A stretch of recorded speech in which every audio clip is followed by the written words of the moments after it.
3 ವರ್ಷಕ್ಕೂ ಹೆಚ್ಚು ಅಧಿಕ ಕಾಲ ಕಳೆದಿದೆ. ಅದರಲ್ಲಿ ಪ್ರಮುಖವಾದಂಥ ಗ್ಯಾರಂಟಿಯ ವಿಚಾರಗಳ ಹೆಸರಲ್ಲಿ ಗೃಹಲಕ್ಷ್ಮಿ ಅಂತಕ್ಕಂಥ ಯೋಜನೆಯ ಬಗ್ಗೆ ಕಾಂಗ್ರೆಸ್ನವರು ಕೆಲವೊಂದಷ್ಟು ಅವರ ಪ್ರಣಾಳಿಕೆಯಲ್ಲಿ ಹಿಂದೆ ಒಂದಷ್ಟು ಮಾತುಗಳನ್ನ ಕೊಟ್ಟಿದ್ದರು.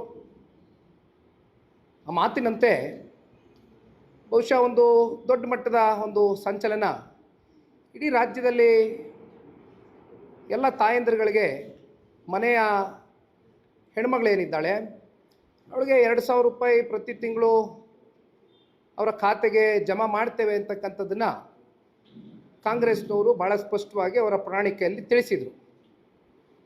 ಅಲ್ಲಿಂದ ಹೆಚ್ಚು ಕಮ್ಮಿ 1,28,00,000 ಜನ ಅಂದರೆ ಮಹಿಳೆಯರು ಅವರನ್ನು ಗುರುತಿಸಿ ಫಲಾನುಭವಿಗಳಾಗಿ ಅವ್ರಿಗೆ ಪ್ರತಿ ತಿಂಗಳು 2,000 ರೂಪಾಯಿ ಹಾಕ್ತೇವೆ, ಅವರ ಖಾತೆಗಳಿಗೆ ನೇರವಾಗಿ DBT ಟ್ರಾನ್ಸ್ಫರ್ ಮಾಡ್ತೇವೆ ಅಂತಕ್ಕಂಥದ್ದನ್ನ ಕಾಂಗ್ರೆಸ್ನವರು ಹೇಳಿದರು.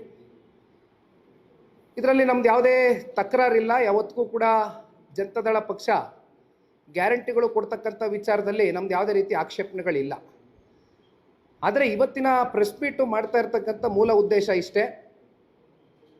ಗ್ಯಾರಂಟಿಗಳ ಹೆಸರಲ್ಲಿ ಸರಿಸುಮಾರು 1 ರೂಪಾಯಿ ಅಲ್ಲ, 1 ಕೋಟಿ ಅಲ್ಲ, 10 ಕೋಟಿ ಅಲ್ಲ, 100 ಕೋಟಿ ಅಲ್ಲ, ಹೆಚ್ಚು ಕಮ್ಮಿ 5,000 ಕೋಟಿಯಷ್ಟು ದೊಡ್ಡ ಪ್ರಮಾಣದ ಹಣ ಇವತ್ತೇನು ರಾಜ್ಯದ ಮಹಿಳೆಯರಿಗೆ ತಲುಪಬೇಕಾಗಿತ್ತು ಅದರಲ್ಲಿ ದೊಡ್ಡ ಮಟ್ಟದಲ್ಲಿ ಲೋಪಗಳಾಗಿರ್ತಕ್ಕಂಥದ್ದು ನಮ್ಮ ಕಣ್ಣೆದುರುಗಡೆ ಏನು ಕಾಣ್ತಾ ಇದೆ.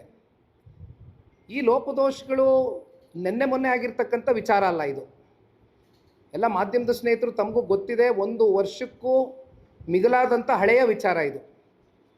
ಯಾವುದಕ್ಕೋಸ್ಕರ 1 ವರ್ಷದ ಹಳೆಯ ವಿಚಾರ ಇವತ್ತು ಪಕ್ಷದ ಕಚೇರಿಯಲ್ಲಿ ನಾವು ಪ್ರಸ್ತಾಪ ಮಾಡ್ತಾ ಇದ್ದೇವೆ ಅಂದರೆ ಏಕೆಂದರೆ ಇಲ್ಲಿವರೆಗೂ ನಮಗೆ ಯಾವುದೇ ರೀತಿಯಾದಂಥ ಉತ್ತರ ಸಿಕ್ಕಿಲ್ಲ.